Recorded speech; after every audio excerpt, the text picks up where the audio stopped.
Olha aí, a Valéria já foi beneficiada. Bom, Coisa boa. como é? Já. A Valéria já foi beneficiada, já foi Ah, beneficiada com a terceira dose. ótimo. Quer dizer que a reação é barra pesada, né? O pessoal está tomando a Pfizer aí, está tendo uma reação bem ruim. Eu ouvi falar nessa. Estou até preocupado, porque espero que a minha dose não seja sexta-feira, porque sábado tem um evento. Eu não sei se eu fiz esse convite para vocês. Eu fiz, eu acho até que não. A gente está fazendo uma pesquisa na universidade. Para quem não me conhece, eu também sou professor na Universidade de Fortaleza. E a gente está fazendo uma pesquisa, viu, Alexandre? Não sei se você está Ah, sabendo lá na Facet, que é uma pesquisa que a gente está fazendo desde agosto de 2020, que é sobre a violência de gênero contra a mulher. E a gente está fazendo, bom, é uma pesquisa que a gente está fazendo desde 2020, e agora sim. em 2021 a gente está promovendo um curso de capacitação contra o enfrentamento à violência de gênero, né? Esse curso é um curso online, totalmente gratuito. Ah, Agora, interessante. eu acho que as inscrições já passaram. Acho que era só até o dia 8 de outubro. Mas vocês podem assistir, independentemente da inscrição. Não vão ganhar certificado, né? Mas, assim, são vários encontros. Já tivemos, acho que nós vamos para o quarto agora. Sábado agora é o quarto. Eu até me inscrevi, Leonardo, só não consegui participar porque eu tenho um atendimento no horário de sábado pela manhã, aí não consegui participar de nenhum deles ainda. Ah, Mas eu até fiz a inscrição. Acho bem interessante. os vídeos ficam no YouTube, lá no canal da Unifor, Ah, tá. chama Capacitação. Tem muita gente boa. A Patrícia Pochá deu uma conferência, a Leônia Jesuí, a última foi a. Tem um monte de gente boa, eu não estou Eu lembrado dos vi, eu nomes. vi. Foi excelente. Eu vi. E agora, nesse sábado, vai ter uma mesa, eu e a Ana Prats, e a outra mesa, a Miriam Debier e a Marta Cerruti, sobre essas questões relativas ao masoquismo, ao gozo feminino e tal, né? Ah, ótimo. Tudo, obviamente, voltado para o curso de capacitação, porque o curso está impressionante, tem mais de 2.000 pessoas inscritas. E então tem muita gente que não é da psicanálise, né? Então a gente tem que fazer um certo esforço para falar de uma maneira que seja mais, né, Atenda a todos, né? compreensível, né? É. Mas enfim, mas está sendo muito bacana. Então eu não lembro se eu fiz o convite para vocês, se eu não fiz, me desculpem, mas agora faço, né? Para que vocês, se quiserem participar,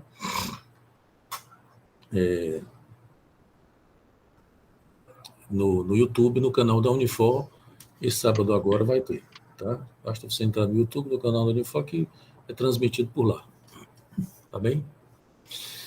Então, eu tinha anunciado para vocês que hoje a gente ia falar dessa relação entre o inconsciente e o sintoma, né? E especialmente a partir desse momento, desse último tempo da obra de Lacan, né? O que é que mudou, o que é que se modifica nesse último tempo da obra de Lacan, na própria concepção e na relação entre inconsciente e sintoma, né? Que à medida que a noção de inconsciente vai se resituando, né, a noção de sintoma também vai se redefinindo, e da mesma forma, de maneira que o Lacan, inclusive, introduz uma outra definição, um outro conceito, que é o conceito de sintoma, né? Escrito, bom, está traduzido no português, está traduzido como sintoma com TH, né? Que é o título do seminário 23, tá? Eu não sei se a gente consegue chegar no sintoma hoje, não é? No sintoma, né? Mas, enfim, estamos caminhando para isso. Hoje eu vou tentar falar um pouco exatamente dessa. No último encontro eu já falei um pouco desse deslocamento da obra de Lacan, né? Da concepção de linguagem e tal, e eu queria trazer isso agora um pouco para essas concepções de inconsciente sintoma, para a gente também retirar consequências clínicas disso, tá bem? Queria que vocês ficassem à vontade para fazer questões, né? Podem me interromper, perguntar e tal, tá? Às vezes eu não fico muito atento ao chat, então se vocês fizerem pergunta eu não responder, porque eu não me dei conta que que apareceu uma pergunta no chat, vocês podem parar e interromper a minha fala aqui, tá bem? Essa semana alguém me fez uma pergunta sobre essa coisa da clínica borromeana, né? Uma interrogação mesmo, e que me fez pensar e querer dizer para vocês fazer essa pequena introdução aqui na nossa relação aqui de estudo, de trabalho, porque a pergunta foi mais ou menos assim, se eu achava que era, se eu tenho essa polêmica do tal do último Lacan, vocês já devem ter ouvido falar, né? Essa polêmica aí da história do último Lacan, de que o último Lacan teria ultrapassado o primeiro e o segundo, e, enfim, é uma coisa que eu não considero muito, que a gente deva perder muito tempo com isso, mas, de todo modo, é interessante dizer algo sobre isso, né? Porque acho que não é não concebo, não é? Essa ideia de progresso ou de avanço na teoria, ela é um pouco complicada, né? Porque eu acho que são movimentações e são deslocamentos na obra, tanto de Freud como de Lacan, como de qualquer outro, que essas movimentações, esses deslocamentos, elas fazem suplências, né? A teoria, ela normalmente, os conceitos que vêm em seguida, do ponto de vista cronológico, eles tentam fazer algumas suplências ou suplementaridades a noções anteriores que não são suficientes, porque nenhuma noção é suficiente, né? Vocês veem, por exemplo, no caso do Freud, a primeira tópica era insuficiente para falar de certas coisas, por exemplo, que o Freud se deparou na clínica, como a repetição, a reação terapêutica negativa, enfim, uma série de coisas que... E o Freud teve que fazer uma suplência, né, que é exatamente uma nova proposta conceitual e teórica para tentar dar conta do que ele se deparou na clínica, né, que foi exatamente a segunda tópica, a segunda dualidade pulsional e etc. E com Lacan é a mesma coisa. Estou dizendo isso porque eu fiquei pensando se não haveria o risco dessa ideia que a gente está trabalhando aqui, de que haveria uma clínica borromeana, de que essa clínica borromeana seria uma ultrapassagem no sentido de uma destruição de uma clínica não borromeana, de uma clínica onde o simbólico se apresenta. Não é essa a ideia, pelo menos, que eu quero transmitir para vocês. Não é propriamente... Às vezes a gente fala assim, né, de um avanço, de um progresso na teoria, mas é difícil isso. É uma coisa que é preciso ter cuidado para não imaginar que isso seja alguma coisa da ordem de um abandono do que se disse antes, né? Eu acho que aparece assim, muito mais didático, né, Leonardo? Para você pensar a coisa, né? Eu tenho a impressão de que a obra de qualquer autor, como o de Lacan, especialmente, porque é uma obra muito vasta e muito complexa, né? Ela funciona assim. Tem o Guattari, que vocês devem ter ouvido falar, aquele parceiro de Deleuze, apesar de eu não ser guattariano, nem deleuziano propriamente, só apenas assim, dei algumas lidas, como se diz, né? Algumas voltas aí na obra de Deleuze, mas o Guattari eu li pouquíssima coisa, mas eles têm um conceito que é muito curioso, que eu acho muito interessante, que é o conceito de rizoma, né? Que me parece que a obra de um autor, ela é rizomática nesse sentido, é como se fosse uma raiz que vai se distribuindo e se interconectando de uma forma que não é propriamente linear e nem tampouco ela é cronológica, né? Porque essas questões, elas são retomadas e ressituadas e reelaboradas na medida que a obra vai se desenvolvendo, né? Então, quer dizer, a clínica, por exemplo, a clínica do simbólico, a primeira clínica, por exemplo, né, onde Lacan situava, por exemplo, o sintoma entre o simbólico e o imaginário, a gente vai já ver isso aqui, no segundo tempo, que é o que a gente vai ver hoje, onde Lacan situa o sintoma entre o simbólico e o real, essas duas coisas não se excluem, né? Nós continuamos tendo formações do inconsciente. Por mais que, e aí a gente precisa, né, é uma suplência, a noção de sintoma, a ideia de que o sintoma agora, o sintoma real, por exemplo, não é mais a mesma coisa que a formação do inconsciente. né? Mas isso não quer dizer que as formações do inconsciente não existam mais.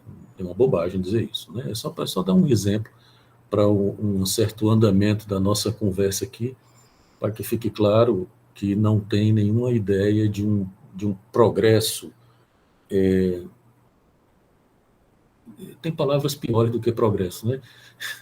Eu prefiro chamar de deslocamento, né, que são movimentações de uma obra, tá? Que não deixa de ser um progresso no sentido de que é uma suplência, né?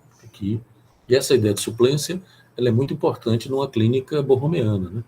De que, por exemplo, a estrutura, a minha noção, se a gente pudesse reduzir, vamos dizer assim, a ideia de uma clínica borromeana a uma concepção, vamos dizer assim, mais geral da estrutura, por exemplo, como eu entendo, é uma proposta assim de exercício teórico, seria o seguinte, de que a estrutura é sempre insuficiente.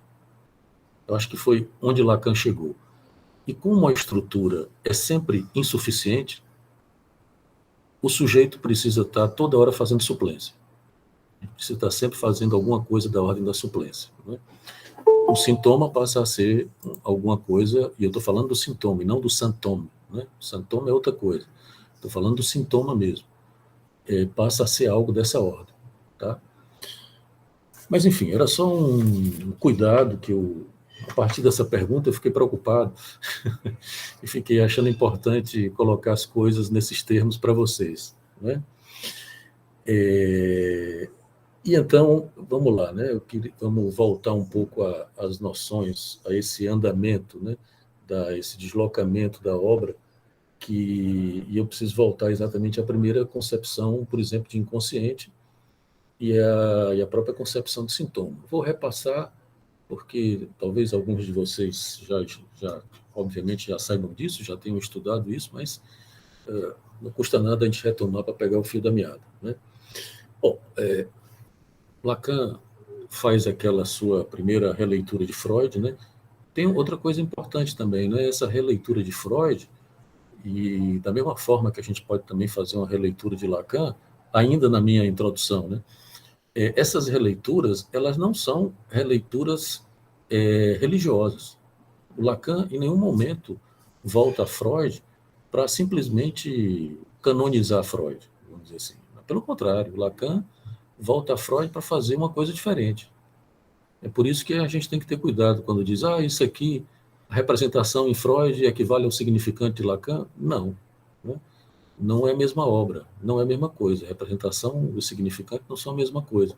Por mais que pareçam, se a gente pudesse fazer essa comparação. Então, o Lacan, ele retorna a Freud, tem o seu famoso retorno a Freud, mas é um retorno subversivo, né?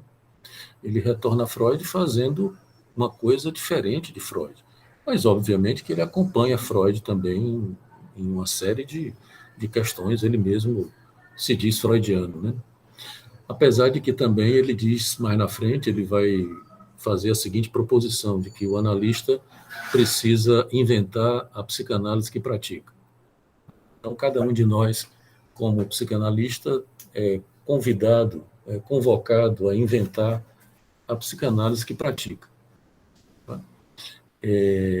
Isso é uma singularidade da psicanálise, né? Até porque a psicanálise que praticamos, ela precisa ser reinventada a cada análise, né? Não é a mesma você não é o mesmo analista para os seus analisantes, e a psicanálise que você pratica também não é a mesma para cada um dos seus analisantes. Ele diz precisa reinventar ou diz precisa inventar? Bom, essa precisão agora eu não saberia lhe dizer, mas a ideia é exatamente que você invente. Talvez o inventar seja mais preciso, né?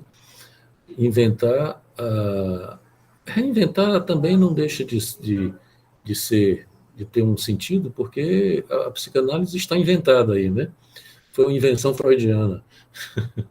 E a gente precisa reinventá-la, né, de alguma maneira. E construindo, a cada análise, né, que a gente acompanha como analista, a gente inventar a psicanálise que pratica, né? Mas, enfim, obviamente que Freud tem uma primeira concepção de inconsciente, que vocês conhecem, eu não vou voltar à concepção freudiana, mas Lacan faz essa releitura, né, linguística ou linguageira do inconsciente em Freud e promove a sua famosa concepção do inconsciente estruturado como linguagem, que certamente vocês já ouviram falar. Né? O inconsciente, como uma estrutura de linguagem, uma cadeia de significantes. Nós falamos disso na vez passada. Né? E, correlativa a essa afirmação, o inconsciente estruturado como uma linguagem, existe uma outra proposição, que é aquela famosa proposição também axiomática de Lacan, de que um significante representa um sujeito para outro significante. Nós também falamos disso na vez passada. Lembro também que eu recordei para vocês de que essa ideia de estrutura de linguagem ela poderia ser reduzida ao famoso matema S1, S2. Né? Dois significantes. Um significante S1, que é esse significante que representa um sujeito, para um outro significante, que é o S2, que equivale ao conjunto de todos os significantes. Eu expliquei aqui também na vez passada de que esse S1 é um significante que foi extraído de S2. Eu até brinquei que a coisa é estranha, porque quem vem primeiro é S2, né? Porque é o campo do outro. A estrutura de linguagem vem primeiro do que o sujeito. Isso é uma questão complicada, né? Porque seria você se perguntar quem vem primeiro, o real, o simbólico ou o imaginário. Né? O Lacan, em determinado momento, disse que quem vem primeiro é o simbólico, depois ele diz quem vem o real, depois ele volta a dizer que quem vem primeiro é o simbólico, enfim. É uma questão que não é simples. Mas, de todo modo, nesse momento, por exemplo, o outro vinha primeiro. Né? Quer dizer, o sujeito estava lá no campo do outro. Então, esse conjunto dos significantes, que é o S2, se extrai desse significante. Essa ideia de extração é importante para a própria concepção de inconsciente que vem depois, né? O inconsciente real ou o inconsciente enxame, que a gente vai falar daqui a pouco, porque essa ideia de uma extração de S1 do conjunto dos significantes, ela permanece de uma maneira diferente.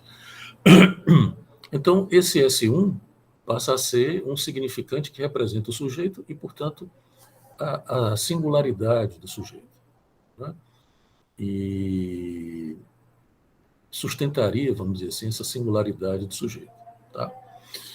Então, nesse momento, por exemplo, essa ideia de inconsciente cadeia significante, né? Você teria o inconsciente cadeia, é um inconsciente que produz efeitos de significação. Eu também comentei com vocês isso na vez passada, que Lacan tem um período ali da obra dele, especialmente o Seminário 5, Seminário 6, Seminário 4 nem tanto, mas no Seminário 5 e o 6, que o Lacan produz todo esse desenvolvimento desse processo do que ele chama de significação, né? O grafo do desejo, aqueles dois eixos, né, opostos, que a estrutura de linguagem seria exatamente uma estrutura de oposição significante, né, e que você teria os pontos de Basta, e nesses pontos de Basta, o ponto de Capton, seriam as amarrações desses significantes, onde você encontraria a possibilidade, nessa movimentação, de uma significação. Né? E eu me lembro também de dizer para vocês, na aula passada, de que, portanto, a estrutura de linguagem, nesse momento, ela estava amarrada. Né? Se vocês observarem o grafo, não sei se todo mundo conhece o grafo, mas se vocês observarem o grafo, ele tem 4 pontos de amarração, né, na sua estrutura. Então, eu não vou entrar no grafo aqui, mas só para promover essa ideia de que a estrutura de linguagem ela está amarrada. Ela pode até deslizar, né, para lá e para cá.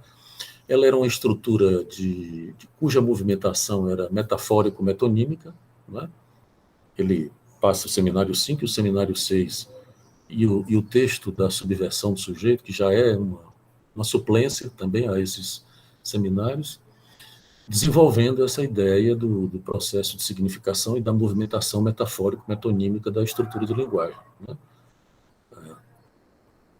Ele usa, curiosamente, né, diferentemente do Freud, que usa o modelo do sonho para falar do inconsciente, o Lacan usa o modelo do xiste. Ele trabalha muito com o texto do xiste no Seminário 5, que é um seminário, assim, é um dos meus preferidos. A gente tem os nossos preferidos, né? Que tem o Seminário 5, o Seminário 7 também, para mim, e o 17, e o 22 são, assim, para mim, são os preferidos. As nossas simpatias, né? Pela teoria. E então Lacan vai entender, por exemplo, o sintoma como uma metáfora, né? A metáfora como sendo uma ideia que, inicialmente, num determinado momento, Lacan vai dizer que um sintoma seria como a estrutura do inconsciente equivalia à estrutura de linguagem, e tinha a estrutura de linguagem, ela equivalia a uma movimentação metafórico-metonímica, né? A metáfora entendida, é claro que a metáfora e a metonímia fazem relação à tal da condensação e ao deslocamento do Freud, né? Os processos. Só que Lacan está trabalhando, é aquilo que eu falei, né? A gente não pode rigorosamente dizer que a metáfora do Lacan é a condensação do Freud. Rigorosamente não é. São duas obras diferentes, são dois corpos teóricos diferentes. Eles equivalem, têm uma certa equivalência, mas você não pode dizer que é a mesma coisa. O Freud nunca disse que a condensação era uma metáfora, por exemplo, né? Você pode até, o Lacan pode até dizer que a metáfora equivale à condensação, mas o Freud nunca disse isso. É só uma questão de a gente não colar as duas obras, né? Porque não é assim que funciona. A metáfora é entendida como uma substituição significante, né? E a metonímia como sendo uma associação significante. Quer dizer, os significantes nessa cadeia estrutural, eles têm esses dois movimentos. Eles se associam por contiguidade, né? Um atrás do outro, vamos dizer assim. Esse um atrás do outro é péssimo, né? Mas é mais ou menos essa ideia, né? De que eles associam, encadeiam e se substituem. Né? Você substitui um pelo outro. Pois bem, esse movimento de deslizamento no eixo nos eixos lá do grafo, por exemplo, pensem no grafo, esse deslizamento ele é metonímico e, pontualmente, ele se torna metafórico, por exemplo, no momento em que você substitui um significante por outro, né? Então, a metáfora é exatamente, você está dizendo uma coisa que você substitui um significante por outro, né? A ideia de metáfora paterna nessa época, só lembrando um pouco para vocês, é um pouco isso, né? De que a metáfora paterna equivaleria a uma operação significante de substituição do significante da onipotência do desejo materno pelo significante nome do pai. Essa substituição era importantíssima, porque exatamente o significante nome do pai passaria exatamente a balizar a cadeia significante e a cadeia inconsciente do sujeito, permitindo assim as significações, inclusive as significações fálicas, né? Quer dizer, nesse inconsciente aí freudiano, freudo-lacaniano, vamos dizer assim, o que amarra a cadeia é o nome do pai e o falo, né? São dois significantes que balizam, que amarram a cadeia e que permitem exatamente uma consistência, né, da cadeia, e permitem, por exemplo, que você não delire. Lembrem-se da foraclusão do nome do pai, né? Quer dizer, quando você tenha na psicose, quando você teria uma foraclusão do nome do pai, seria o quê? Lembrando o Seminário 3, o Lacan diz o quê? Que a foraclusão do nome do pai, que seria a não inscrição do significante nome do pai, equivalia também ao que ele chama de uma elisão do falo, né? Então, você teria uma soltura da estrutura, que é o esquema S, se não me engano, que é o esquema da psicose, né? Que seria, por exemplo, o esquema R sem os dois polos. O esquema R é um quadradinho, né?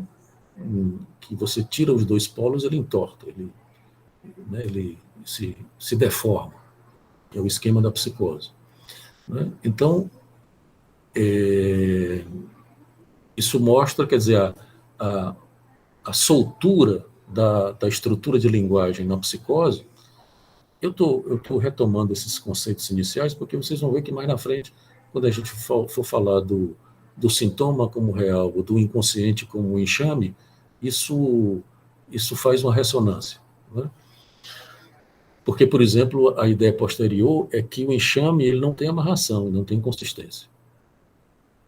O inconsciente, sem essa amarração, por exemplo, sem essa consistência que essa amarração dos significantes do nome do Pai e do falo dariam para ele. Um inconsciente que não é mais um inconsciente linguagem, é um inconsciente la língua ou um inconsciente enxame, né? Veja que aí nós já podemos fazer uma diferença entre linguagem e la língua, tá? Eu estou antecipando porque apareceu a oportunidade aqui na minha fala, mas eu vou voltar a isso mais na frente, tá? Mas é só para antecipar para vocês entenderem onde é que eu estou querendo chegar. A linguagem não é a mesma coisa que la língua. La língua é um outro conceito. A linguagem é exatamente essa estrutura de significantes em cadeia, com uma amarração, exatamente uma amarração permitida pelo nome do Pai e o falo, tá? Veja que la língua não é isso. La língua é vamos dizer assim, é um tempo anterior a essa amarração. É um momento no qual a, a, você tem um tipo de movimentação da língua que não tem amarração, né? Os efeitos, e é exatamente o Lacan vai dizer, os efeitos de um dizer no corpo, né? Quer dizer, a criança, imaginem, por exemplo, uma criança balbuciando, né? Quer dizer, é como se você dissesse assim, ela está manifestando um gozo do corpo, através de determinados significantes que não estão amarrados. Por exemplo, né? A gente falou um pouco disso também na vez passada. Quer dizer, o OA do fordar, por exemplo, o do mamar ou do papá, vem depois, né? Uma certa amarração. Quando a criança diz mamar, aí você já tem o fordar, né? Quer dizer, não é que você tem o fordar, você tem já uma oposição significante que seria da mesma ideia, da mesma ordem da estrutura de linguagem. La língua não é isso. La língua é algo que implica uma manifestação corpórea do gozo do corpo, não é? E é uma língua originária do corpo. Eu brinco dizendo que que a música, né? A música, ela tem é claro que a música também tem oposições significantes, mas a música é muito interessante. A música sem letra, especialmente, né? A música tem essa função de fazer o corpo vibrar, né? A gente escuta uma música, o corpo. É claro que a linguagem também pode fazer isso, a poesia, né, uma série de outras manifestações linguageiras. Mas isso não é muito sério, vamos dizer assim, vou dizer, não levem isso muito a sério, mas às vezes eu fico com essa sensação de que a música está muito mais próximo de la língua, né? Alguma coisa que faz vibrar o corpo, que não tem sentido, né? Não tem amarração de sentido. Você escuta uma música. Hoje, uma aluna na universidade, eu botei uma música lá, porque é tudo online, né? Eu boto uma musiquinha antes de começar a aula, aí apareceu um Billy Paul lá tocando, né? Aí uma aluna, assim, que já é coroa, assim como eu, disse, olha, professor, me lembrei das tertúlias da nossa época, né? Quer dizer, a música lhe leva para um tempo, né? Lhe faz um tipo de efeito, que é claro que outros significantes também, né? Mas é interessante o efeito da música. Mas diga aí, Euler, você levantou a mão? Professor, o senhor também poderia falar de algumas propriedades do significante? Uma vez um aluno tinha feito uma pergunta para você, aí você falou, o significante pode ser isso, mas também pode ser isso, diferenciando o significante daquela noção clássica da linguística. Podia falar só um pouco disso? Veja bem, rapidamente, sim. O significante ele é um traço em psicanálise, né? É claro que na linguística, por exemplo, ele é considerado uma imagem acústica, como sendo uma parcela do signo linguístico, né? Na linguística, você teria um signo linguístico, que seria uma composição de um significado com um significante. A linguística dá uma proeminência ao significado.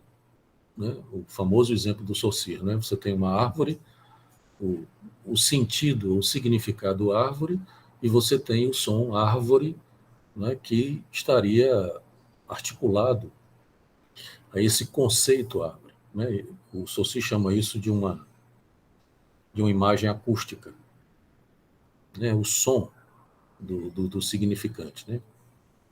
É claro que, e Lacan parte disso, né? Só que o Lacan vai, por exemplo, reduzir esse algoritmo do Saussure, vai retirar o significado, né? Eu ia dizer para vocês que, num primeiro momento, ele dizia que o sintoma era um significante que representava um significado recalcado, mas depois ele muda, né? Ele tira o significado da jogada. E um significante vai ser um, um, um significante substituto de um outro significante recalcado, né?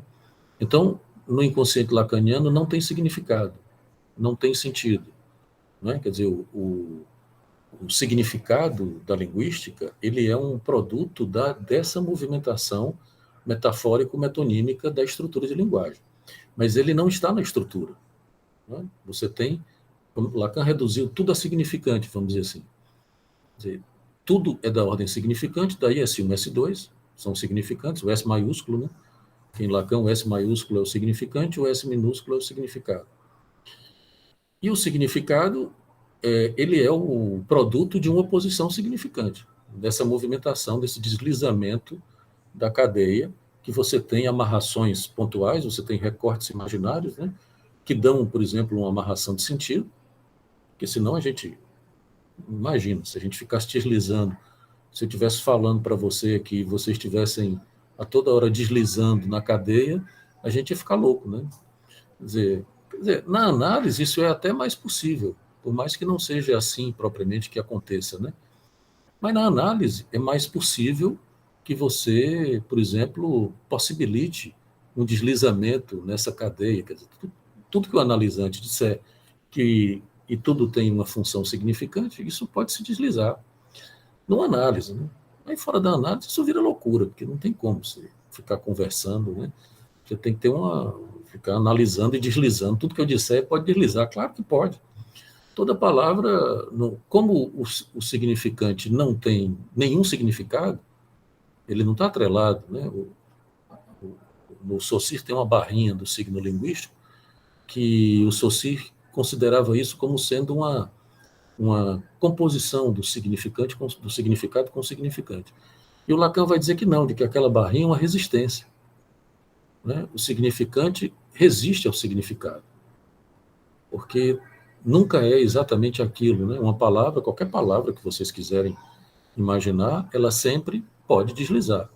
Você sempre pode, né, levar e tirar dela qualquer outro significado, qualquer outro sentido.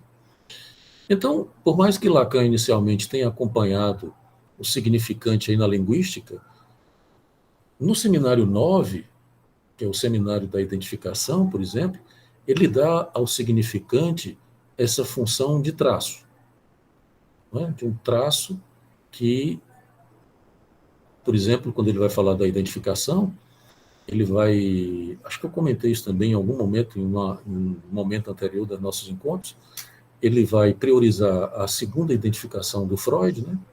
Que é aquela identificação ao traço que ele vai chamar de traço unário. E a identificação vai ser entendida por Lacan exatamente como uma identificação à diferença, e não uma imitação, né? Como algo que você se identifica por imitação, com o igual, com uma igualdade. Então, nesse momento, o significante, que tinha talvez uma proximidade maior com a linguística, a partir daí ele passa a ser considerado um traço, o que é uma coisa importante também, né? Porque é como se você dissesse que todo significante, o traçunário, ele quer dizer o quê? De que quando você fala por sua conta, né? Os significantes, quer dizer, se você atende um paciente psicótico, por exemplo, você percebe que essa condição singular da fala do sujeito, ela pode estar comprometida. O sujeito pode estar querendo exatamente encontrar isso, né? dá uma certa singularidade, porque exatamente o traço unário ele não se inscreve. Quer dizer, é um traço que é muito interessante, isso que caracteriza uma certa condição singular da gente, né? Quando você, por exemplo, escreve um texto, você sabe que aquele texto é seu, por exemplo, né? Os caras que trabalham com, por exemplo, com reconhecimento de obras de arte, isso é muito interessante, né? Os caras vêem uma pintura e o cara, ele diz se aquela pintura é original, que foi o Picasso que pintou, se foi o Van Gogh que pintou, se foi o... Quer dizer, é um reconhecimento de um traço, né? É muito curioso isso, que é essa condição singular do sujeito, né? E a Então, questão da voz, das coisas, elas podem, que são formações também do objeto A, como é que elas entram em relação ao traço?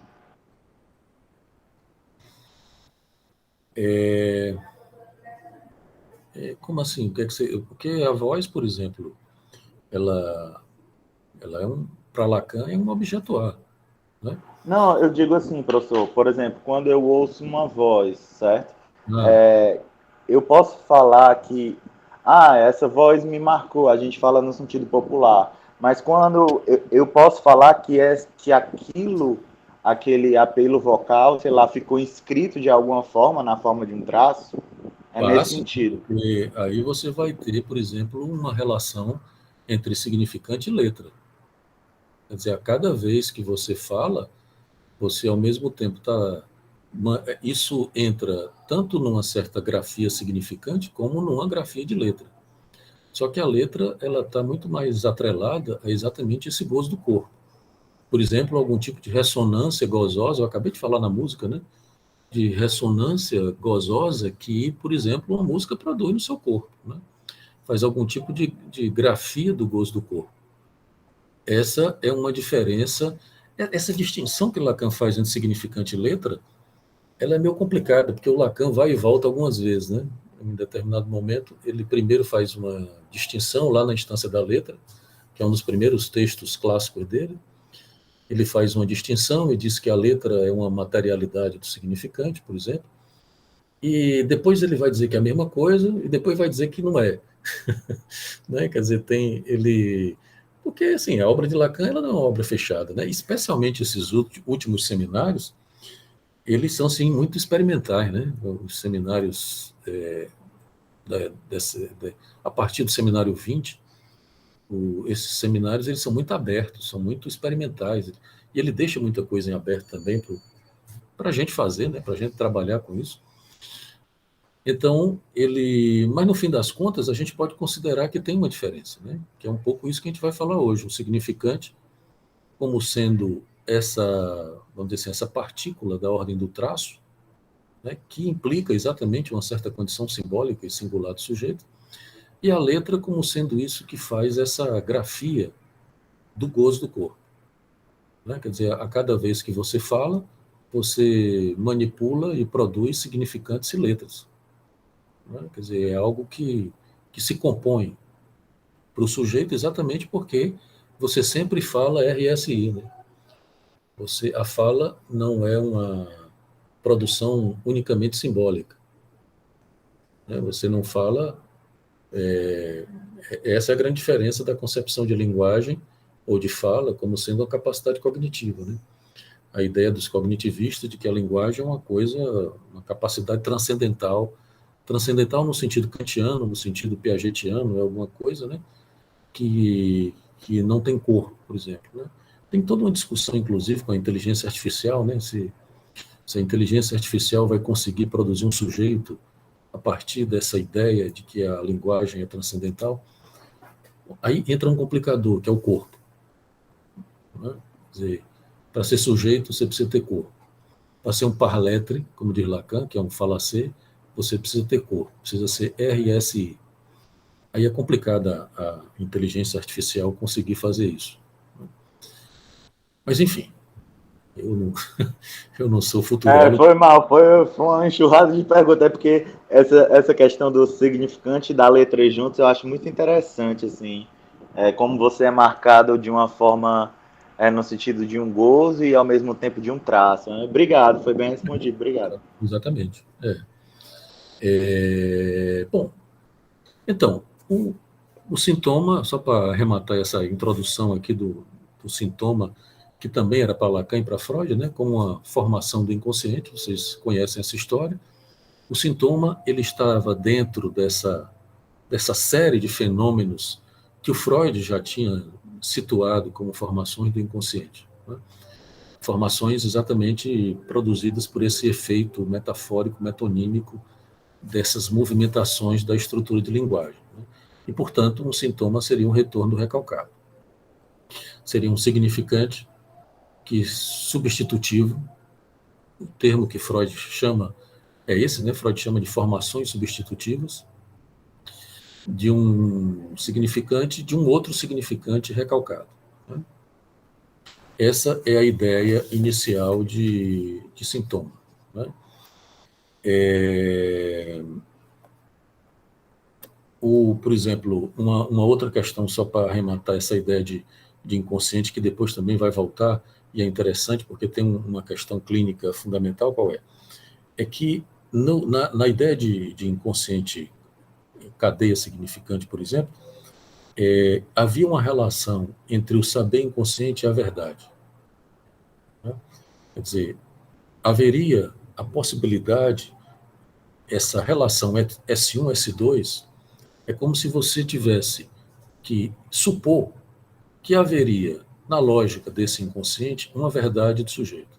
Quer dizer, o saber e a verdade estavam numa certa articulação semelhante a essa articulação entre S1 e S2. Né?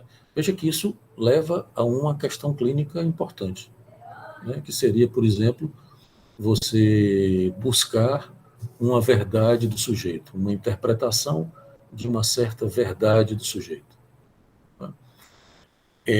Como é que eu entendo isso? E aí é um entendimento meu mesmo, vocês também, por favor, digam aí se vocês entendem assim ou não, de que, obviamente, essa verdade, nem em Freud, nem em Lacan, nunca foi uma verdade ontológica. Não é que existam, por exemplo, a ideia de um ser verdadeiro ou de um eu verdadeiro, isso nunca existiu para a psicanálise, é um embuste, né? Não existiu o verdadeiro. Nem existe o ser verdadeiro do sujeito lá nos confins do inconsciente. Não. O inconsciente não tem não é a morada do ser verdadeiro. Isso não existe, nunca foi. Eu entendo isso como sendo algo que diz respeito exatamente a um momento em que nós estávamos trabalhando apenas com a singularidade do sujeito. Quer dizer, a verdade do sujeito, que equivale ao S1, né? O S1, ele representa essa verdade do sujeito enquanto singularidade. Né? Quer dizer, é a condição singular do sujeito. Não é, obviamente, uma verdade ontológica. Obviamente que isso permanece na clínica, claro, vocês imaginam que, se não todos, boa parte de vocês clinica, e obviamente que essa questão dessa condição, por exemplo, uma análise não é propriamente para você ir falar a verdade, né? Até porque não é uma confissão. Se fosse, o Foucault tinha razão, né, na crítica dele de que a psicanálise acompanhava a confissão cristã. Acompanha num determinado aspecto genealógico, mas não nesse sentido, porque não é uma confissão. Exatamente porque não há verdade.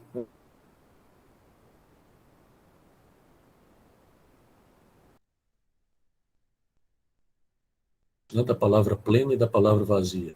Quer dizer, a palavra plena e a palavra vazia dizem respeito não propriamente ao seu conteúdo, mas à forma de falar. Né? Por exemplo, a ideia de enunciado e de enunciação. Quer dizer, seria você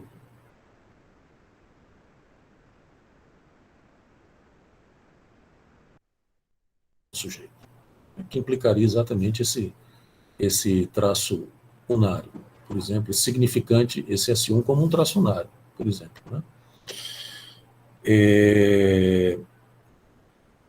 Então,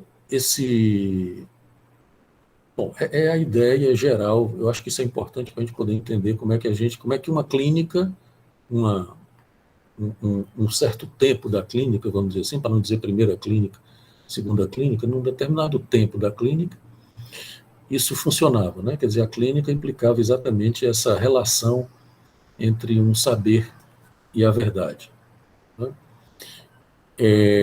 Por mais que o Lacan também já tenha dito nessa época de que a verdade, ele tem um famoso texto lá da Ciência e a Verdade, né? Que tem a famosa frase que diz: eu, a verdade, falo, mas não toda, porque toda não se pode dizer. Quer dizer, a verdade não se pode dizer toda. Então, é exatamente por conta desse limite entre o real e o simbólico. Bom, tudo bem até aí, que aí eu vou passar para as questões mais dessas novas concepções que se apresentam para Lacan. Alguma questão, alguma dúvida que vocês queiram colocar?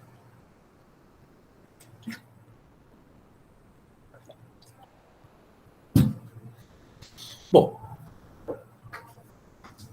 com esse deslocamento, como eu disse, que a gente falou na vez passada, da obra, onde o real passa a ocupar esse lugar central, né, na estrutura e na obra de Lacan, obviamente, a partir da criação, da invenção do objeto A, como sendo exatamente esse objeto causa do desejo, enfim, uma série de movimentos, deslocamentos na obra de Lacan. No seminário 11, que é um seminário considerado exatamente um seminário de passagem, né, tanto 10 como 11, que é o momento em que Lacan apresenta esse deslocamento, né, do real para o centro da estrutura, ele tem uma lição que ficou famosa, porque o nome, vocês sabem que é o nome das lições lá, das edições oficiais dos seminários, quem dá aqueles nomes é o Millet, né? O Lacan não tinha dado esses nomes exatamente tal como está na edição, né? Como o texto é estabelecido pelo Millet, é o Millet quem dá aqueles títulos, né? Mas tem um título feliz que o Millet dá, que é exatamente uma lição que se chama O Inconsciente Freudiano e o Nosso, onde o Lacan, começa a fazer essa diferenciação, né, entre o inconsciente freudiano e o inconsciente, essa nova versão do inconsciente, que seria um inconsciente que estaria articulado com o real, né? Obviamente, no seminário 11, ele ainda não está falando de nobo-romeano, ele está falando de real simbólico imaginário, mas ainda não fala de nobo-romeano, né? Nobo-romeano só aparece no 19 para ele. E ele só desenvolve mesmo a partir do 21, né? Do seminário 21.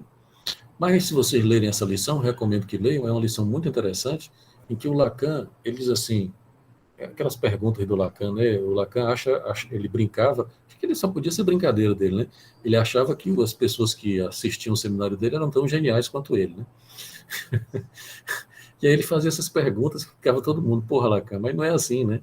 Ele faz uma pergunta, ele diz, mas vocês nunca perceberam, por exemplo, de que o desejo inconsciente do Freud nunca se realiza? O desejo inconsciente do Freud, assim, né? Na concepção do Freud, né? Tem sempre um buraco aí, alguma coisa que não se realiza, não é? E, inclusive, ele volta ao famoso sonho da Bela Açougueira, né? Que é aquele sonho de que a Bela Açougueira chega lá dizendo para o Freud, olha, seu Freud, esse negócio de você dizer que um desejo, o sonho, a realização do desejo é papo furado, porque no meu sonho não foi. Aí o Freud sai com uma pérola, né? Ele diz, mas é porque o seu desejo é manter o desejo insatisfeito, né? Ou irrealizado e tal. Mas o Lacan vai mostrar exatamente como ele começa a desenvolver essa ideia de que o inconsciente ele gira em torno de um buraco, né? Que tem algo de não realizado nesse inconsciente, né? Porque nunca se realiza, né? Na própria concepção freudiana do inconsciente, né? Então ele vai encaminhando essa ideia de inconsciente, né? E eu vou ter que dar um pulo aqui para o RSI, porque no RSI ele faz uma afirmação famosa e polêmica, né? Que já causou muita discussão e muita polêmica, que na lição 8 ou 9, eu agora não estou bem lembrado, ele diz com todas as letras, o inconsciente é o real. Né? Aí a gente fica, né, meio invocado com isso, como se diz aqui no cearês. Né? O que é que ele quer dizer com isso? Né? Mas o inconsciente não era o discurso do outro, o inconsciente não era uma cadeia de linguagem. Como assim o inconsciente é o real? Né? Que papo é esse? E isso causou muita discussão, quer dizer, vocês tem um livro da Colette Solé, que eu recomendo para vocês, que é O Inconsciente a Céu Aberto, se eu não me engano, não tenho certeza se o título é esse, em que ela desenvolve essa ideia de que haveria um inconsciente real. Né? Ela, inclusive, modifica, o Freud usava aquela siglazinha ICS, né, para falar do inconsciente, e ela escreve ICSR, né, o inconsciente real, né, de que seria esse inconsciente que estaria, se ele estaria articulado de uma maneira direta ao real. Né? E aí o Lacan precisa desenvolver isso, porque a primeira coisa que ele vai colocar é que ele vai mostrar, por exemplo, que não existe um sentido no inconsciente. Né? O inconsciente, ele não é propriamente, se vocês lembram, deixa eu apresentar aqui a figura apresentar essa figurinha aqui para vocês.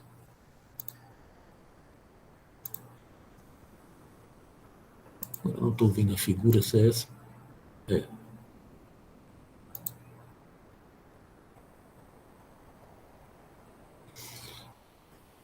eu aumentar um pouquinho.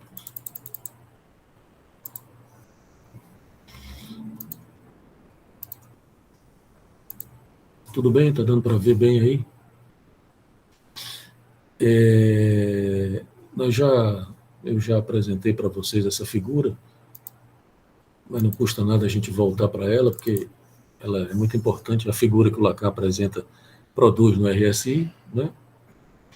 E tem duas coisas interessantes aqui. Primeiro, o fato de que a gente já comentou aqui, de que o sentido, por exemplo, né, ele funciona num lugar de existência ao real.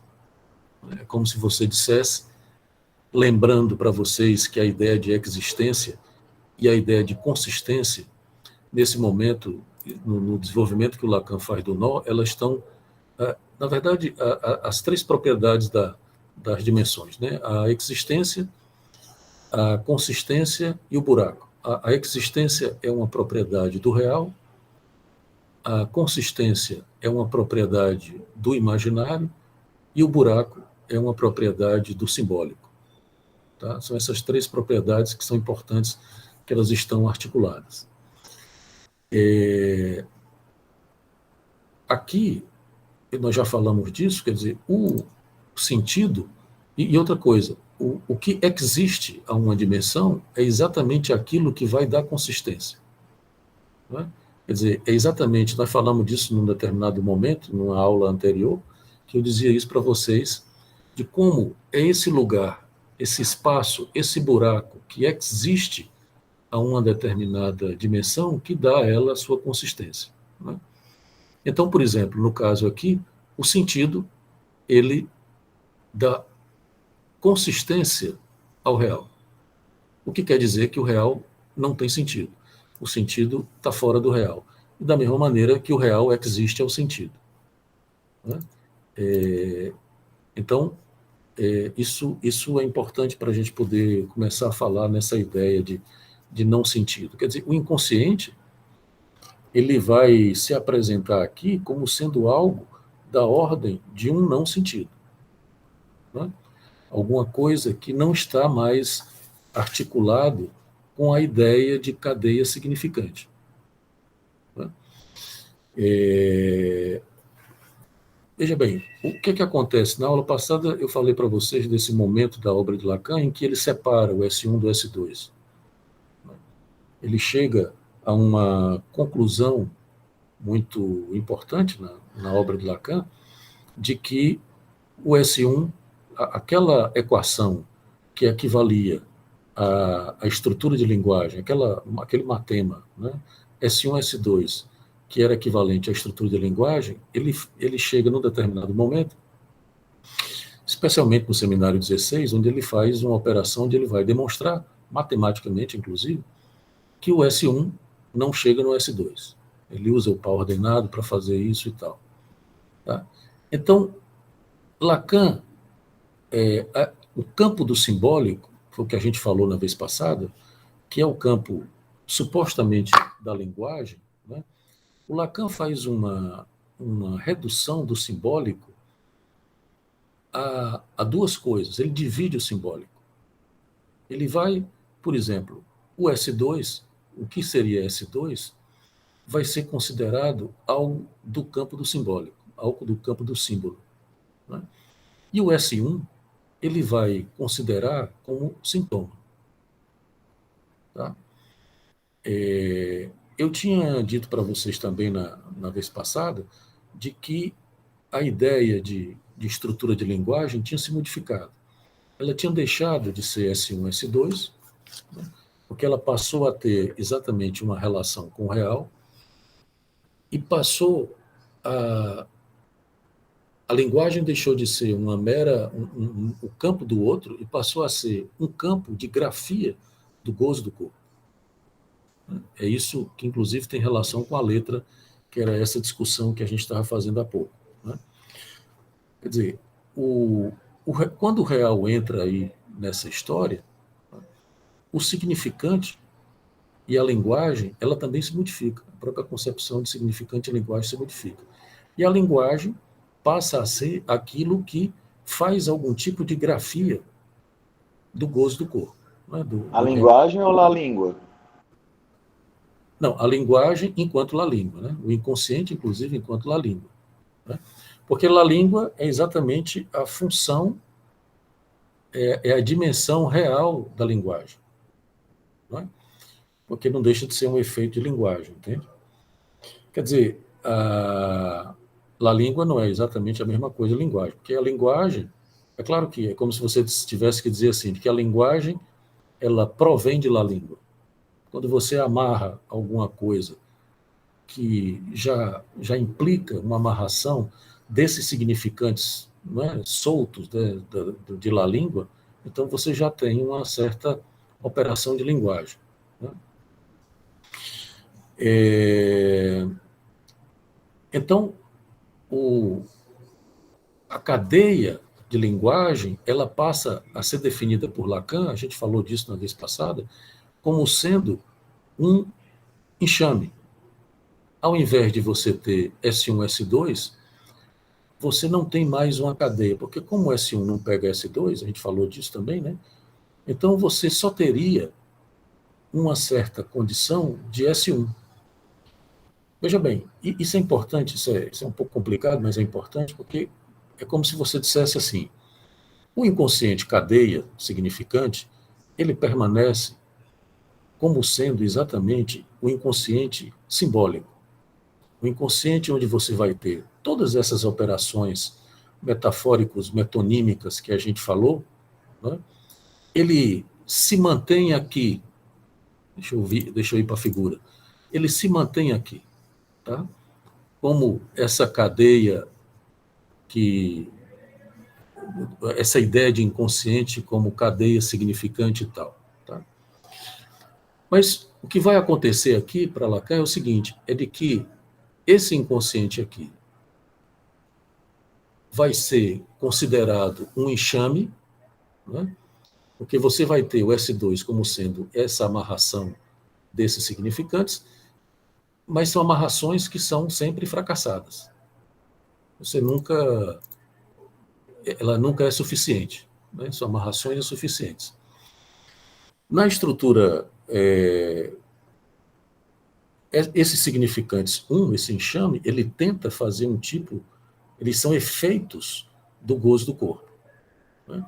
Como eles são efeitos do gozo do corpo, eles não têm uma consistência. Imagine um enxame, né, como sendo uma coisa, por exemplo, aquilo que eu falei agora há pouco. A estrutura de linguagem ela tem uma consistência porque ela é amarrada. Né? La língua não tem essa consistência. Ela é como se você tivesse um enxame, vários significantes.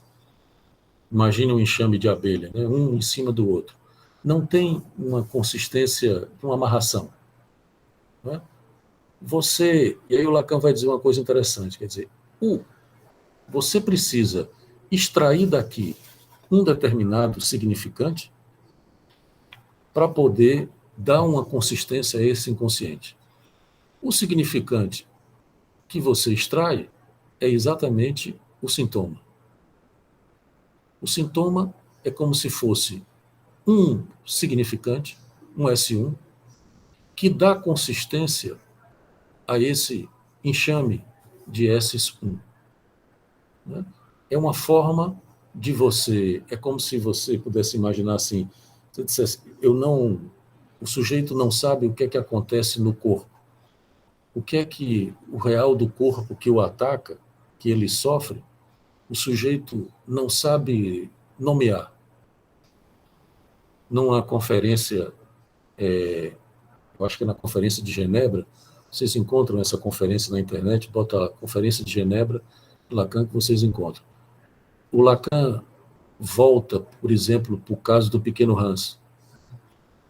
E nessa conferência ele diz assim, o Hans,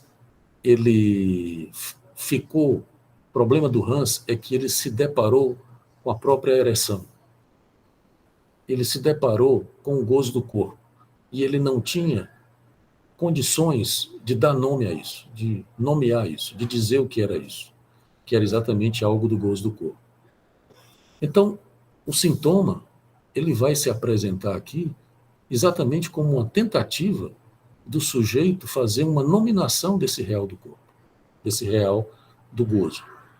É por isso que o sintoma passa a ser um sintoma letra, que é um sintoma que grafa o gozo do corpo, e que é um sintoma gozo. O Lacan, no Seminário 20, ele diz assim, é um momento importante exatamente nessa mudança da definição de sintoma, né? Ele diz, o sintoma é um acontecimento do corpo, no Seminário 20. Veja que já não é mais a mesma coisa de você dizer que o sintoma é uma formação do inconsciente ou o retorno do recalcado.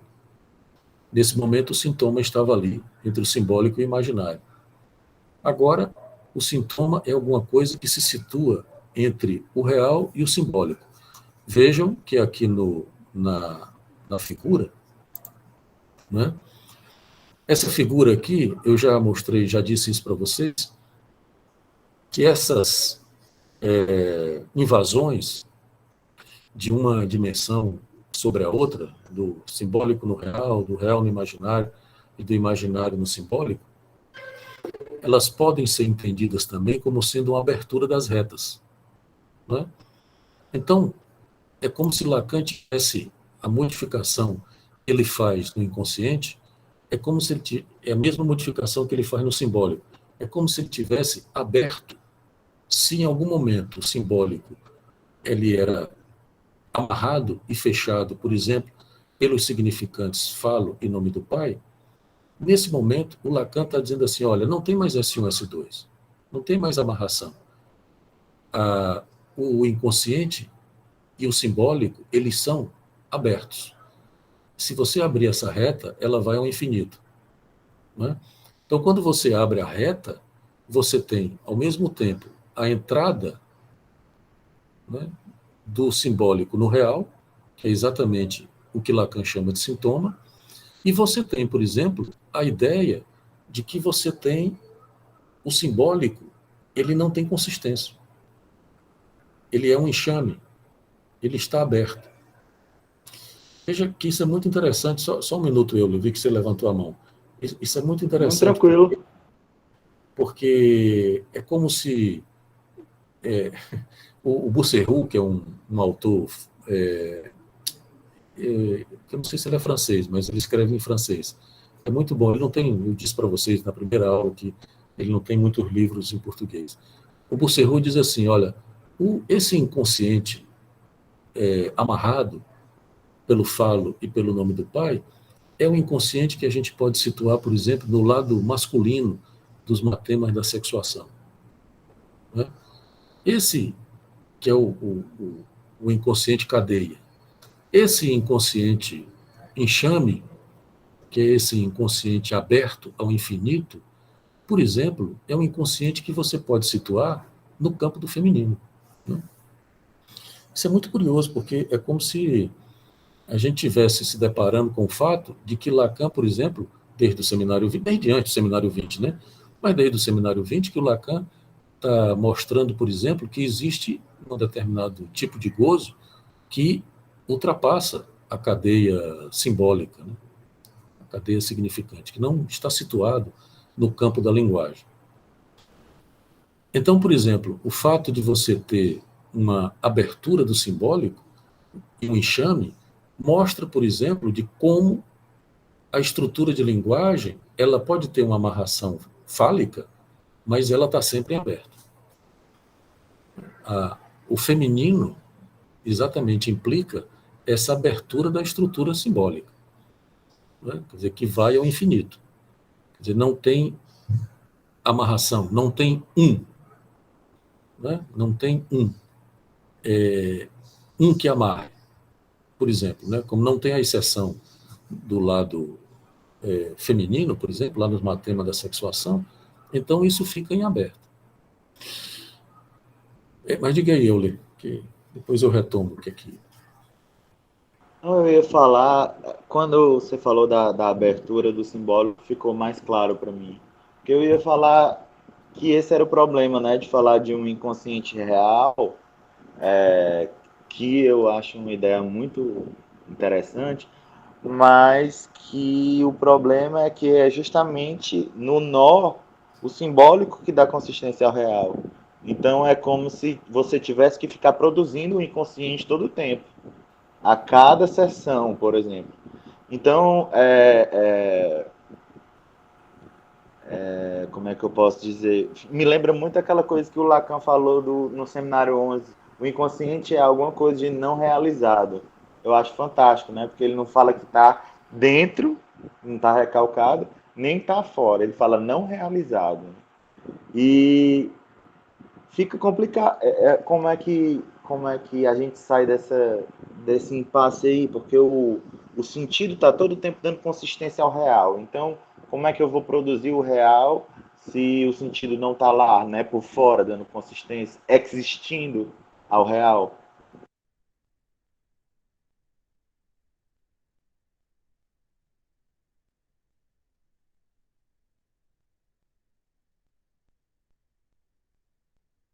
Acho que deu algum problema aí na coisa dele.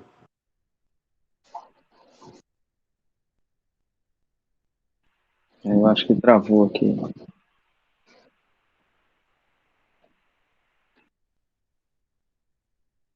Leonardo, tá travado aí tua câmera, teu áudio.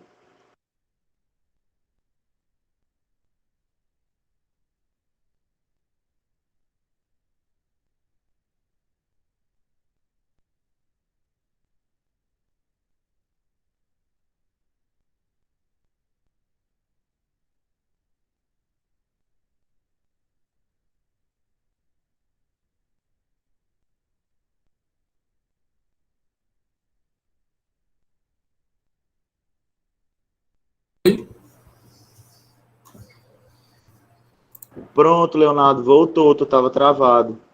Oi, eu não estou vendo ninguém, gente. Está tudo escuro aqui. Eu caí.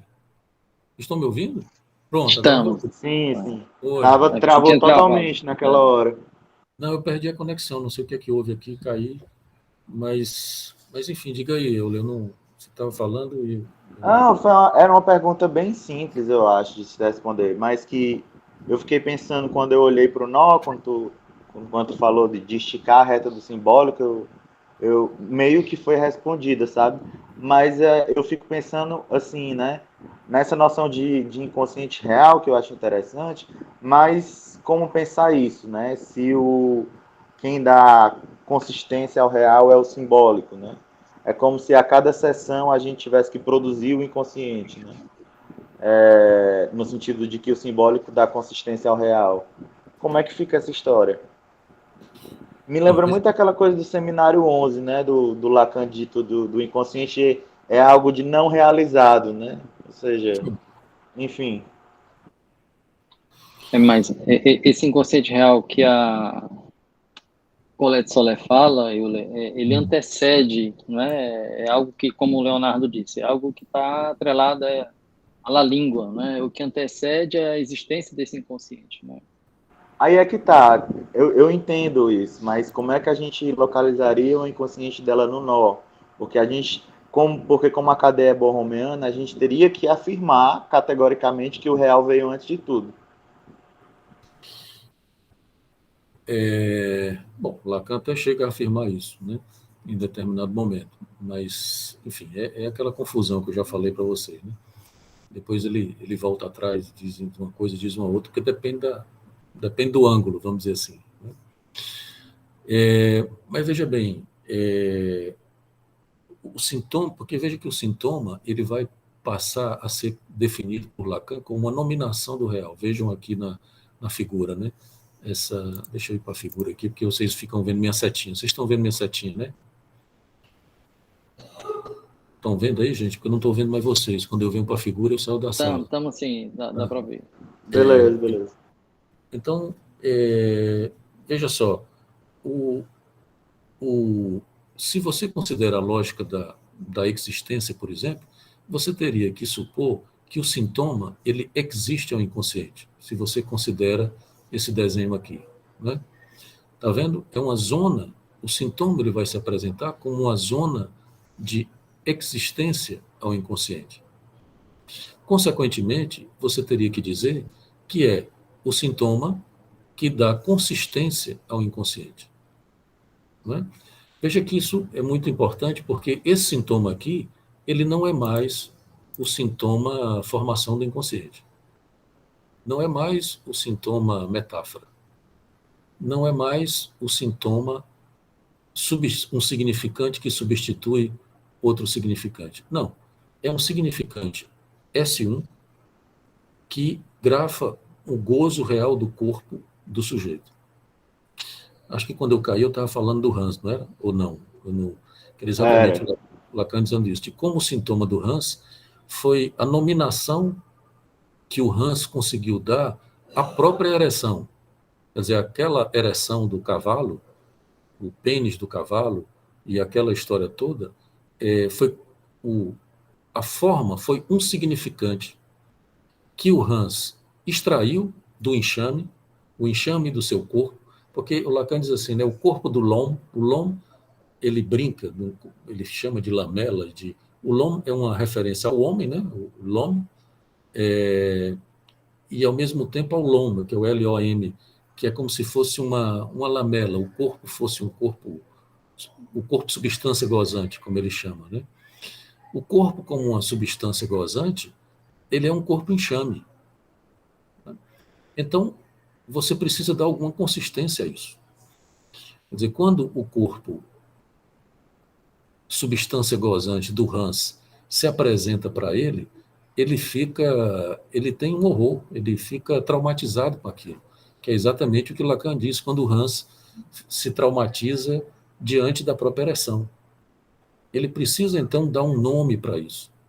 Então, ele extrai um determinado significante que, bom, pode ser o cavalo, para dar um nome, fazer uma nominação a esse real do corpo, né? A esse ataque do real do corpo. Quer dizer, você tem uma cadeia de significantes, né?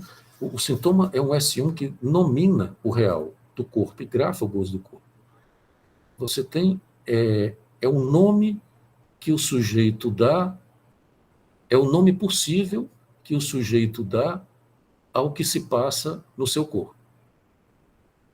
Tá? Veja daí a importância clínica do sintoma, porque ele é uma grafia do real do gozo do corpo. Ele não é mais uma metáfora. Tá? Mas aí, Leonardo, o sintoma do Hans foi totalmente edipiano, né? Que ele criou.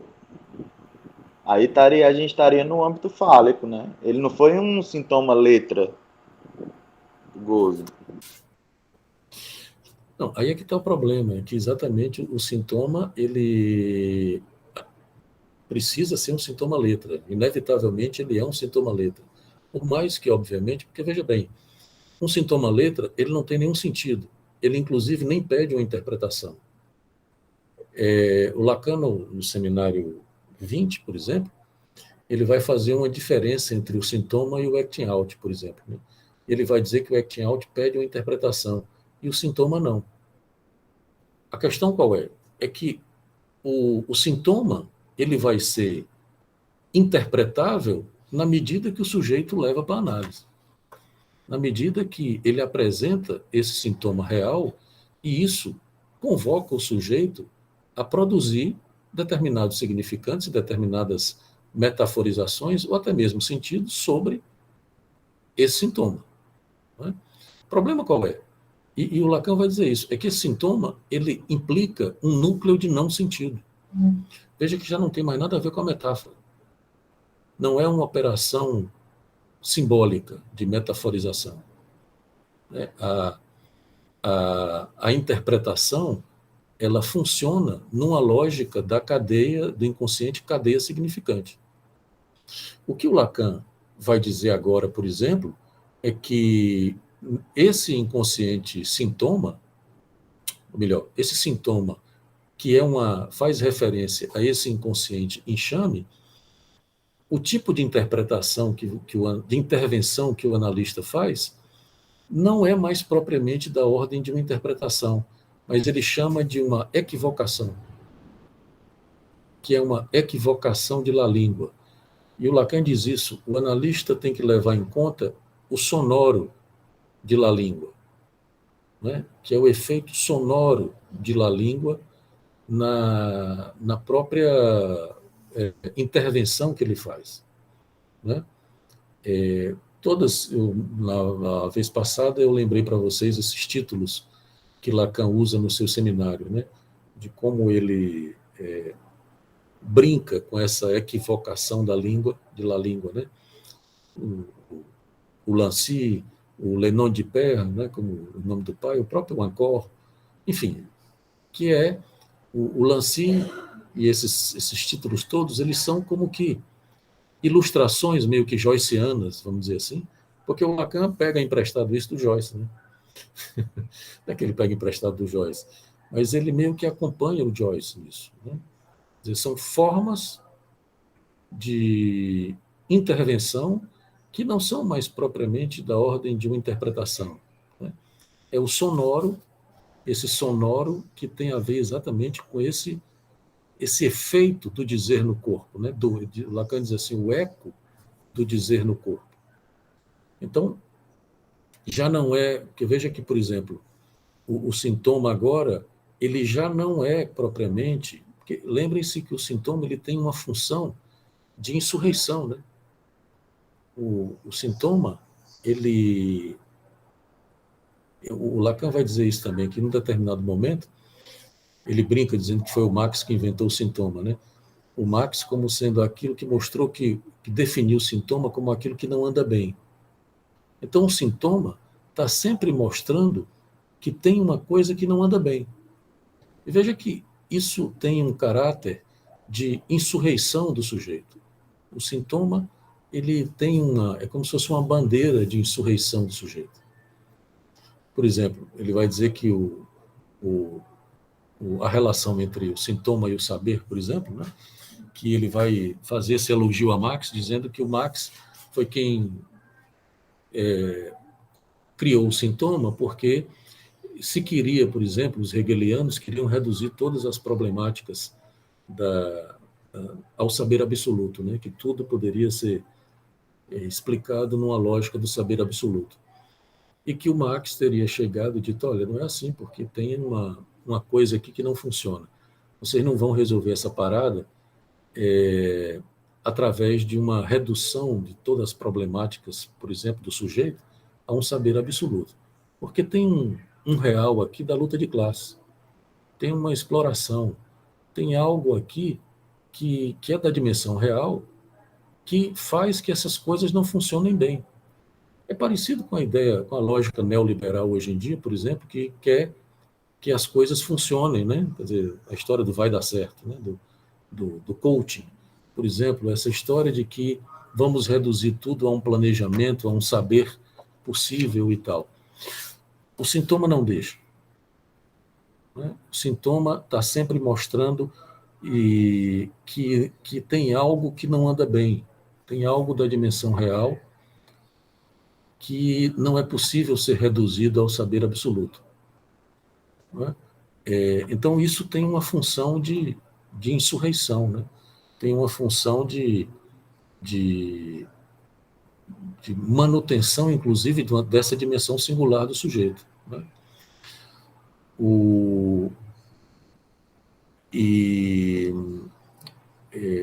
Bom, me perdi um pouco aqui do que eu estava falando. E é por isso que o sintoma se situa no real, nesse momento. Era aí que eu queria chegar. É por isso que o sintoma ele está no campo do real. Veja, observem a figura, que ele está no campo do real. Então, é como se você dissesse que o inconsciente ele ganha consistência do real. Né? É o real, é um S1 na dimensão real, como uma nominação do real, que dá consistência ao inconsciente. Veja que não é mais S1, S2. Tá? É como se você tivesse S1 e o enxame. Né? Um S1 tem um determinado significante, que o Lacan diz assim, né, de que ele é extraído, e voltamos àquela história da extração do S1 do S2, né? Só que esse significante ele é extraído para ser o significante que vai grafar o gozo do corpo, esse real do corpo que ele ataca. E aí ele vira letra, que é exatamente isso, essa discussão sobre a letra. O Lacan, ele chama esse significante do significante, em francês é tout seul, todo, traduzindo literalmente, seria um significante todo só, né? Que a gente pode traduzir, sim, como um significante, um só. Né? Quer dizer, é um significante, e veja como é interessante, se é um significante todo só, ou um só, é um significante que não está atrelado ao outro do simbólico. Ele não está fazendo referência ao outro do simbólico. Aquela famosa frase de Lacan, a relação sexual não existe, ela é, vamos dizer assim, ela é correspondente a uma outra formulação de Lacan, que é aquela formulação de que il y a de l'un, que há do um. Né? Há do um, você pode até dizer, existe um. Por exemplo, esse tout seul, ou todo só, esse significante todo só. Porque esse um é exatamente uma tentativa de fazer uma suplência à não relação sexual. É porque S1 não pega S2 que eu preciso extrair um S1 que dê consistência a esse conjunto de S2, que já não são mais S2, né? Ou esse conjunto de significantes que não tem consistência. Tá? Sob pena do sujeito, por exemplo, ter coisa pior. Quer dizer, isso clinicamente é muito importante, porque é a função de nominação do sintoma que é preciso ter cuidado com ela, no sentido de que você não pode, por exemplo, dissolver, se é que isso é possível, né?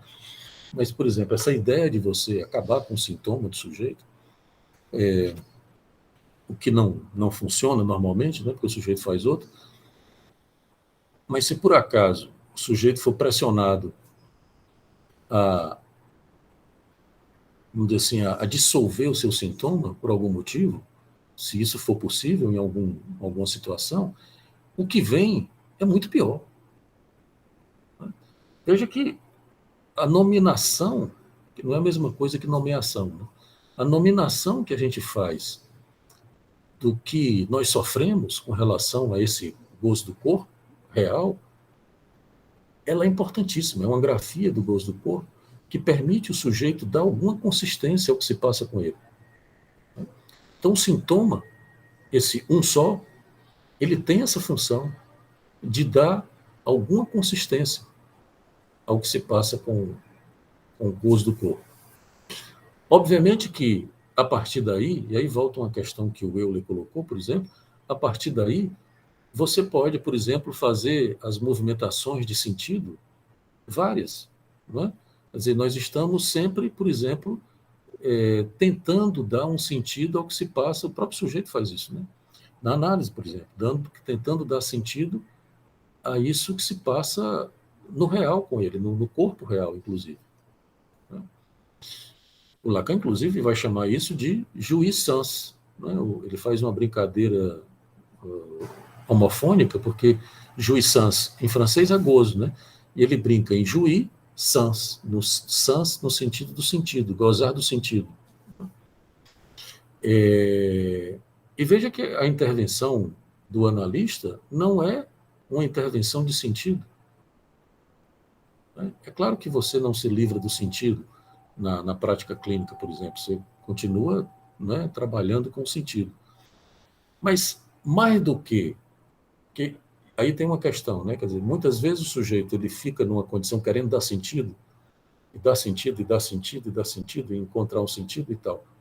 Então, veja que na clínica, especialmente na clínica lacaniana, porque em outras clínicas psicanalíticas a gente sabe que a coisa funciona através de uma intervenção de sentido, né? Você trabalha muito com a produção de sentido. Mais do que o sujeito ficar dando sentido, o que às vezes é um pouco inevitável, né, dependendo do funcionamento do sujeito, é o sujeito se deparar com o fato de que tem uma impossibilidade de dar sentido. Quer dizer, a nominação, e aí o Lacan vai fazer um elogio ao sintoma, né? A nominação é a melhor coisa que você pode fazer para fazer uma grafia do gozo do corpo.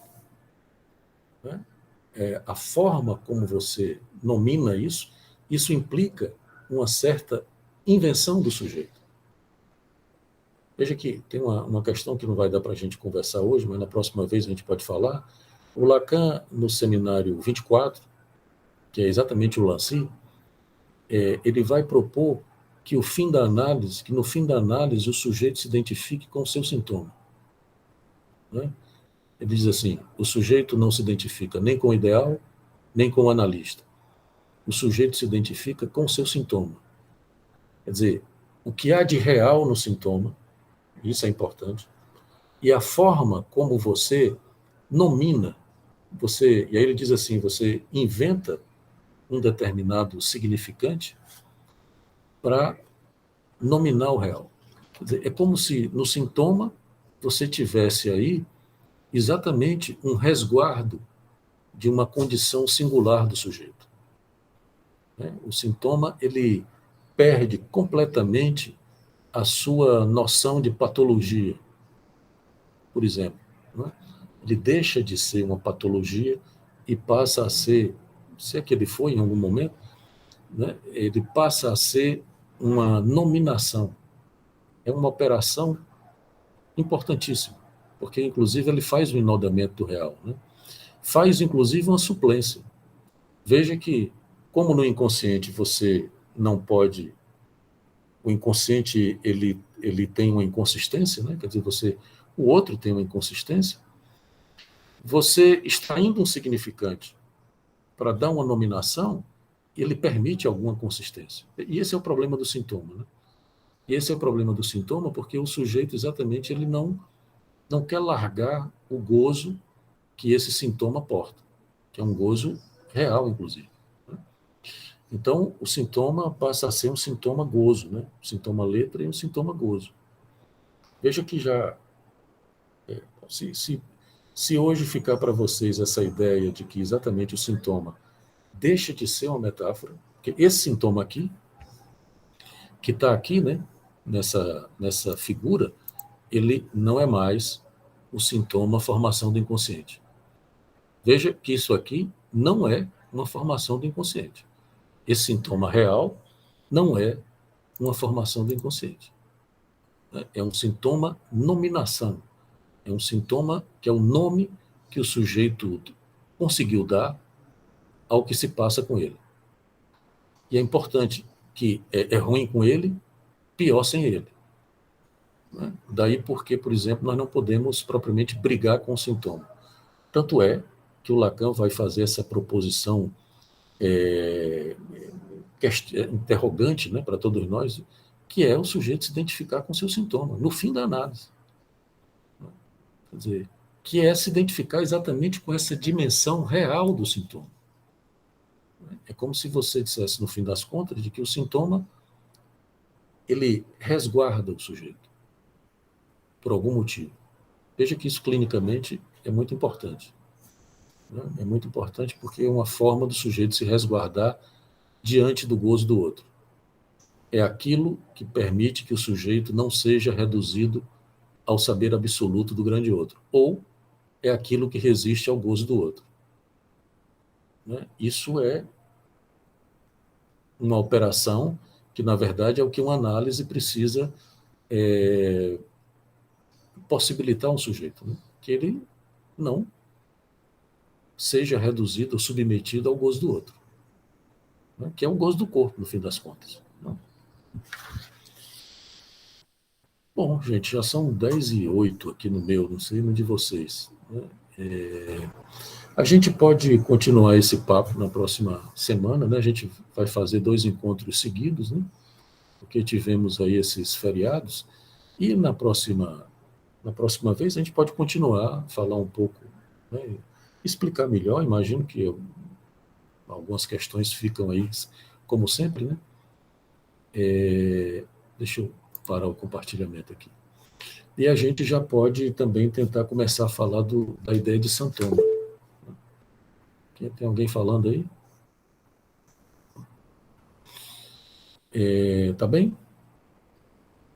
Mas eu queria que vocês também trouxessem as questões de vocês, as dúvidas, que imagino que essas coisas não são propriamente simples, né? Mas imagino que vocês tenham aí. Recomendo que façam as leituras aí que eu recomendei para vocês, naquelas referências, para a gente poder conversar. Tá bem? Tranquilo, tá sim. Vai ficar gravado? Vai postar lá no grupo? Isso é para a gente ver de novo. Oi. Eu caí de novo aqui. Oi, gente. Liga aí. Muita informação hoje, né? Vai ficar gravado? Está gravado. Então, vai você ficar gravado. Vai botar no grupo? Vou colocar no grupo e eu também estou colocando lá no YouTube. Tá? Mas eu ponho no grupo. Está no YouTube, na tua página? É. Tá ótimo. Tá bom? Para ver de novo, que é muita informação. Essa parte do sintoma aí tem que analisar melhor. Tá certo. Muito obrigada. Tá bom. Tchau, Paulo. Ok, tchau. Até mais. Tchau. Até mais. Boa noite. Boa noite. Tchau. Eu tenho que parar a gravação aqui, gente. Peraí.